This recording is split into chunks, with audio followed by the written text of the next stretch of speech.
وجاهدوا في الله حق جهاده هو اجتباكم وما جعل عليكم في الدين من حرج ملة أبيكم إبراهيم هو سماكم المسلمين من قبل وفي هذا ليكون الرسول شهيدا. السلام عليكم ورحمة الله. بسم الله الرحمن الرحيم. الحمد لله رب العالمين، نحمده ونستعينه ونؤمن به ونتوكل عليه ونعوذ بالله من شرور أنفسنا ومن سيئات أعمالنا، من يهده الله فلا مضل له ومن يضلله فلن تجد له وليا مرشدا. أشهد أن لا إله إلا الله وحده لا شريك له وأشهد أن محمدا عبده ورسوله أرسله بالهدى ودين الحق ليظهره على الدين كله وكفى بالله شهيدا. اللهم صل على محمد وعلى آل محمد. أعوذ بالله السميع العليم من الشيطان الرجيم. إن في خلق السماوات والأرض واختلاف الليل والنهار لآيات لأولي الألباب الذين يذكرون الله قياما وقعودا وعلى جنوبهم ويتفكرون في خلق السماوات والأرض ربنا ما خلقت هذا باطلا سبحانك فقنا عذاب النار. صدق الله. ബഹുമാനനായ അധ്യക്ഷൻ നജീബ് പേരാമ്പ്ര, MSMന്റെ സംസ്ഥാന ജനറൽ സെക്രട്ടറി ഹർഷീദ്, പ്രിയമുള്ള വിദ്യാർത്ഥിനികളെ, സുഹൃത്തുക്കളെ, സഹോദരന്മാരെ, വളരെ ഗൗരവമേറിയ പ്രാധാന്യമേറിയ ഒരു കാലഘട്ടത്തിലൂടെ കടന്നു പോകുന്ന ഒരു കൂട്ടം ആളുകളെ വിളിച്ചു വരുത്തി യുഗാന്തരങ്ങളായി പ്രവാചകന്മാർ പ്രബോധനം നടത്തിയിട്ടുള്ള ധാർമ്മികതയുടെയും സംസ്കാരത്തിൻ്റെയും മതബോധത്തിൻ്റെയും ഒക്കെ പാഠങ്ങൾ പഠിപ്പിക്കുവാനുള്ള ഇത്തരമൊരു വേദി തയ്യാറാക്കിയ MSMന്റെ ഭാരവാഹികളെ ആദ്യമായി അഭിനന്ദിക്കുകയാണ്. MSM പ്രവർത്തിച്ചുകൊണ്ടിരിക്കുന്നത് ക്യാമ്പസുകളിലാണ് എന്ന് നമുക്കറിയാം. മുജാഹിദ് പ്രസ്ഥാനത്തിൻ്റെ സമുന്നതരായ ആദ്യകാലത്തെ നേതാക്കന്മാർ ഈ രൂപത്തിലൊരു വിദ്യാർത്ഥി പ്രസ്ഥാനത്തിന് രൂപം നൽകുവാനുണ്ടായ കാരണവും അങ്ങനെ രൂപം നൽകിയാലുണ്ടാകുന്ന നേട്ടങ്ങളെക്കുറിച്ചും അതിൻ്റെ ആവശ്യകതയെക്കുറിച്ചുമൊക്കെ ഏത് രൂപത്തിൽ അവർ ചിന്തിച്ചിരുന്നുവോ ആ ഒരു കാര്യം യാഥാർത്ഥ്യമാക്കുന്ന ഒരു സാഹചര്യവും സന്ദർഭവുമാണ് ഇവിടെ സ്വാഗത പ്രസംഗത്തിൽ സൂചിപ്പിച്ചതുപോലെ നമ്മുടെ നാട്ടിൽ നിലനിൽക്കുന്നത്. നിങ്ങൾ ജീവിച്ചുകൊണ്ടിരിക്കുന്ന ക്യാമ്പസുകളിൽ ഇസ്ലാമിൻ്റെ തനതായ ശബ്ദം എങ്ങനെ പ്രബോധനം ചെയ്യാം എന്നതിനെക്കുറിച്ച് സംസാരിക്കാനാണ് എന്നോട് ആവശ്യപ്പെട്ടിട്ടുള്ളത്. വളച്ചുകെട്ടില്ലാതെ വിഷയത്തിലേക്ക് കടന്നാൽ, എന്താണ് നിങ്ങളിപ്പോൾ ജീവിക്കുന്ന ക്യാമ്പസുകളുടെ അവസ്ഥ, അല്ലെങ്കിൽ ക്യാമ്പസുകളിൽ ജീവിക്കുന്ന നിങ്ങളുടെ അവസ്ഥ എന്നുള്ളത് ആദ്യം പരിശോധനയ്ക്ക് വിധേയമാക്കേണ്ടി വരും. പ്രത്യേകിച്ച് പ്രൊഫഷണൽ കോളേജുകൾ മാത്രമല്ല, ഇപ്പോഴത്തെ കോളേജുകളിലെ സ്ഥിതി എന്ന് പറയുന്നത് +2 കഴിഞ്ഞതിന് ശേഷം മാത്രം എത്തുന്ന ഒരു സാഹചര്യമാണുള്ളത്. പ്രായവും പക്വതയും ഒക്കെ നേടിയിട്ടുള്ള ആളുകൾ എന്നാണ് ഡിഗ്രിക്ക് പഠിക്കുന്ന അല്ലെങ്കിൽ ഇപ്പോൾ കോളേജുകളിൽ കഴിഞ്ഞുകൂടുന്ന ആളുകളെക്കുറിച്ച് നമുക്ക് പറയാവുന്ന ഒരു കാര്യം. പക്ഷെ പലപ്പോഴും ഈ പ്രായത്തിനനുസരിച്ച പക്വത നമ്മുടെ വിദ്യാർത്ഥി സമൂഹത്തിൽ നിന്ന് കാണുന്നില്ല എന്നത് സങ്കടകരമായൊരു കാര്യമാണ്. ഒറ്റവാചകത്തിൽ പറഞ്ഞാൽ, പ്രായത്തിനനുസരിച്ച പക്വതയും സമീപനവും സംസ്കാരവും ഉണ്ടാക്കിയെടുക്കുക എന്നതിലാണ് ഇപ്പോൾ നമ്മൾ ശ്രമിക്കേണ്ടതും ശ്രദ്ധിക്കേണ്ടതും. ഞാൻ പറഞ്ഞു, കോളേജുകളിലുള്ളത് ഇപ്പോൾ കൗമാരക്കാരാണ്. കൗമാര പ്രായക്കാരെ കുറിച്ച് സൈക്കോളജി പഠിച്ച ആളുകളൊക്കെ ഒരുപാട് ന്യായങ്ങളും അവരുടെ അവസ്ഥകളും അവരുടെ സ്വഭാവങ്ങളും അവരുടെ പെരുമാറ്റങ്ങളും അതിലുള്ള പ്രത്യേകതകളെ കുറിച്ചൊക്കെ വിശദീകരിക്കുക. ഞാൻ ആ ഭാഗത്തേക്കൊന്നും പോകുന്നില്ല. പക്ഷെ ഒരു കാര്യം ഉറപ്പാണ്, കൊച്ചുകുട്ടികളെ പോലെയോ അല്ലെങ്കിൽ പ്രൈമറി വിദ്യാലയങ്ങളിൽ പഠിക്കുന്നവരെ പോലെയോ അതിനുമപ്പുറത്ത് ഹൈസ്കൂളുകളിൽ പഠിക്കുന്നവരെ പോലെയോ അല്ല കൗമാരക്കാരെന്ന് പറയുന്നത്. ഒരുപാട് പ്രത്യേകതകളുണ്ട്. ഏതൊരു കാര്യവും അറിയാനുള്ള താല്പര്യം ഈ പ്രായത്തിൽ ഉണ്ടാവുക എന്നത് സ്വാഭാവികമാണ്. വലിയൊരു പ്രത്യേകതയായി എനിക്ക് തോന്നിയിട്ടുള്ളതാണ്. എന്തൊരു സംഗതിയും അറിയാനുള്ളൊരു താല്പര്യം. വേഗം മനസ്സിലാകാവുന്ന ഉദാഹരണം, ഇപ്പൊ IT-യുടെ കാലഘട്ടമാണ്. IT മുഖേന നമുക്ക് ലഭിക്കാവുന്ന മെച്ചങ്ങൾ എന്തൊക്കെയാണ്, നേട്ടങ്ങൾ എന്തൊക്കെയാണ്, അതിൻ്റെ സാധ്യതകൾ എന്തൊക്കെയാണ് എന്ന് അറിയാൻ താല്പര്യമില്ലാത്ത ഈ പ്രായക്കാർ ഇപ്പൊ സമൂഹത്തിലില്ല. അതിന് ഗുണവശമാണോ ദോഷവശമാണോ തിരഞ്ഞെടുക്കുന്നതെന്ന് പിന്നീട് നമുക്ക് ചർച്ച ചെയ്യാം. പക്ഷെ അതറിയാനുള്ളൊരു താല്പര്യം, എനിക്ക് IT-യോടൊന്നും ഒരു താല്പര്യമില്ല എന്ന് പറഞ്ഞ് മാറി നിൽക്കുന്ന ഒരാളെ പോലും നമ്മുടെ ക്യാമ്പസിൽ ഇപ്പൊ കാണൂല.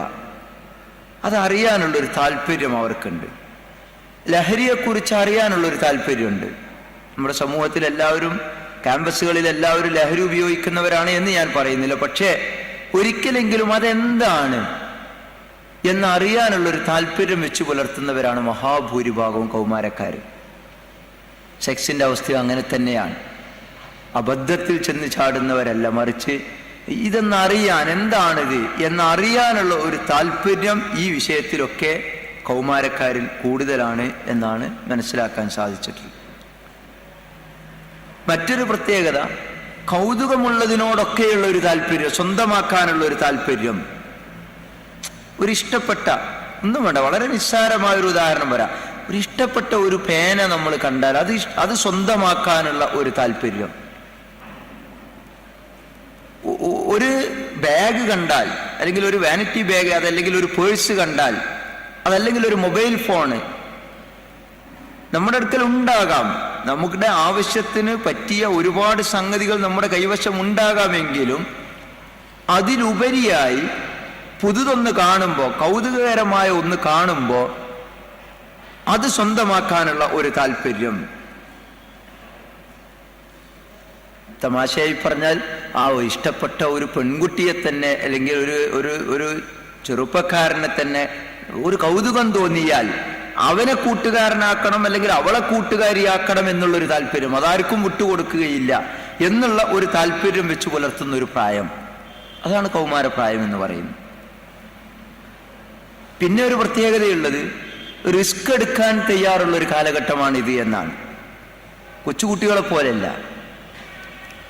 ഞാൻ നേരത്തെ പറഞ്ഞ വിധത്തിൽ അറിയാനുള്ള ഒരു താല്പര്യവും സ്വന്തമാക്കാനുള്ള ഒരു താല്പര്യവും ഒന്നിച്ചു ചേരുന്ന ഈ പ്രായത്തിൽ അങ്ങനെ തനിക്ക് അറിയേണ്ടുന്ന ഒരു കാര്യം അല്ലെങ്കിൽ സ്വന്തമാക്കേണ്ടുന്ന ഒരു കാര്യം, ആ ലക്ഷ്യം നേടിയെടുക്കുന്നതിന് എന്ത് റിസ്ക്കും ഏറ്റെടുക്കാൻ ഈ പ്രായത്തിൽ ആളുകൾ തയ്യാറാകും.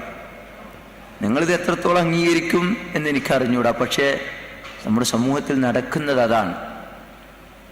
തനിക്കിഷ്ടം തോന്നിയ പെൺകുട്ടിയെ സ്വന്തമാക്കാൻ, അല്ലെങ്കിൽ തനിക്ക് ഇഷ്ടം തോന്നിയ മൊബൈൽ ഫോൺ സ്വന്തമാക്കാൻ, അത് ചതിയിലൂടെയോ വഞ്ചനയിലൂടെയോ അതല്ലെങ്കിൽ ഒരു വേള അതിൻ്റെ ഉടമസ്ഥനെ കൊലപ്പെടുത്തി തന്നെയോ അത് സ്വന്തമാക്കാനുള്ള ശ്രമം നടത്തുന്ന ആളുകൾ നമുക്കറിയാം. നമ്മൾ വായിച്ചതാണ്. താൻ പ്രേമിക്കുന്ന, താൻ ഇഷ്ടപ്പെടുന്ന ഒരു പെൺകുട്ടി അവൾ മറ്റൊരാളെ സ്നേഹിക്കുന്നു എന്ന് കണ്ടപ്പോ അവളോടുള്ള അടങ്ങാത്ത താല്പര്യത്തിന്റെ പേരിൽ അവളെ സ്വന്തമാക്കാൻ വേണ്ടി ഈ മനുഷ്യനെടുത്ത റിസ്ക് തന്റെ പ്രതിയോഗിയെ വകവരുത്തുക എന്നതാണ്. സ്വാഭാവികമായും ആലോചിക്കാനുള്ള ശേഷി പോലും അവിടെ നഷ്ടപ്പെടുകയാണ്. താൻ അങ്ങനെ ഒരു കൊലപാതകം നിർവഹിച്ചാൽ ഈ പെൺകുട്ടിയെ കിട്ടുകയില്ലെന്ന് മാത്രമല്ല, തന്റെ ജീവിതകാലം മുഴുവനും താൻ ജയിലറക്കുള്ളിലോ അല്ലെങ്കിൽ മരണശിക്ഷ വരെ വിധിക്കാനോ കാരണമാകുന്ന ഒരു പാപമാണ്, പാതകമാണ് ഞാൻ ചെയ്യുന്നത് എന്ന് ആലോചിക്കാൻ പോലും സാധിക്കാത്ത വിധം ആ റിസ്ക് എടുക്കാൻ ഈ മനുഷ്യൻ തയ്യാറാവുകയാണ്. ഉദാഹരണങ്ങൾ നിരവധി പറയാൻ പറ്റും നമുക്ക്. ഈ അടുത്ത കാലത്ത്, അടുത്ത ദിവസങ്ങളിൽ ഒരു ബാങ്ക് കൊള്ളയടിക്കാൻ ശ്രമം നടത്തിയിട്ടുള്ള ആളുകൾ വിദ്യാർത്ഥികളാണ്, കൗമാരപ്രായക്കാരാണ്. അതിന്റെ കാരണങ്ങളൊക്കെ പിന്നീട് നമുക്ക് ചർച്ച ചെയ്യാം. പക്ഷെ ആ റിസ്ക് എടുക്കാനുള്ളൊരു താല്പര്യം അല്ലെങ്കിൽ ആ റിസ്ക് എടുക്കാനുള്ള ഒരു ചങ്കൂറ്റമുണ്ടല്ലോ, അത് ഏറെ കൂടുതലാണ് ഈ പ്രായത്തിൽ എന്നാണ് സൂചിപ്പിക്കാൻ. റിസ്ക് എടുക്കാൻ താല്പര്യം എന്ന് പറയുന്നത് ഏറ്റവും അവസാനം പോയാൽ ആത്മഹത്യ ചെയ്യാൻ വരെ റിസ്ക് എടുക്കും. ഈ പ്രായത്തിൽ അബദ്ധത്തിലുള്ള ആത്മഹത്യകളല്ല ഞാൻ സൂചിപ്പിക്കുന്നത്. മറ്റൊരാളോട് പക വീട്ടാൻ, അതല്ലെങ്കിൽ തൻ്റെ ഇംഗിതവും തൻ്റെ ഇഷ്ടവും നടപ്പാക്കുന്ന രംഗത്ത് തോറ്റുകൊടുക്കാൻ തയ്യാറില്ല എന്നുള്ള വിധത്തിൽ മറ്റാളുകളെ പാഠം പഠിപ്പിക്കാൻ ആത്മഹത്യ പോലുള്ള മഹാപാപം ചെയ്യാൻ പോലുള്ള റിസ്ക് എടുക്കുന്ന ഒരു പ്രായമാണ് കൗമാരകാലം എന്ന് പറയുന്നത്. ഇത്തരം കാര്യങ്ങളോടൊപ്പം സ്വാതന്ത്ര്യവും വീട്ടിൽ നിന്നുള്ള അകന്നു നിൽപ്പും.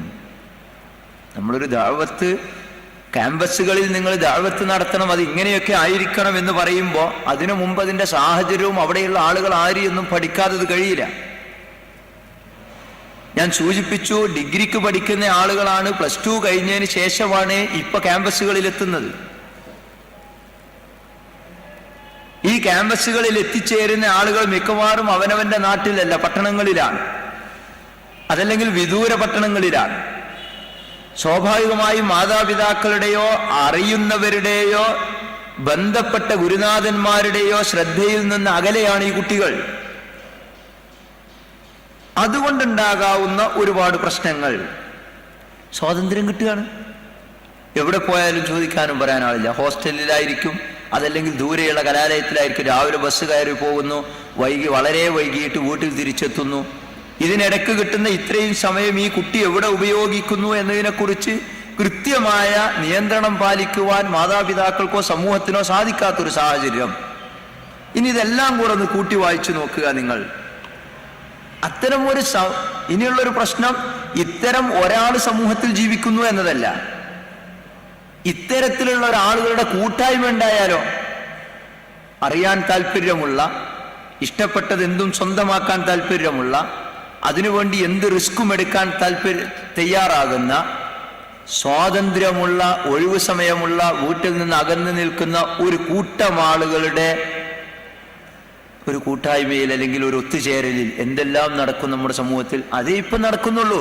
സ്വാഗതപ്രസംഗത്തിൽ കുറെ വേവലാതി പറഞ്ഞു, പക്ഷെ എന്നെ സംബന്ധിച്ചിടത്തോളം ഇത്രേ നടക്കുന്നുള്ളൂ എന്നൊരു സമാധാനിക്കുക. കാരണം ഇങ്ങനത്തെ ഒരു കൂട്ടായ്മയിൽ നടക്കാത്തതൊന്നും ഉണ്ടാവില്ല.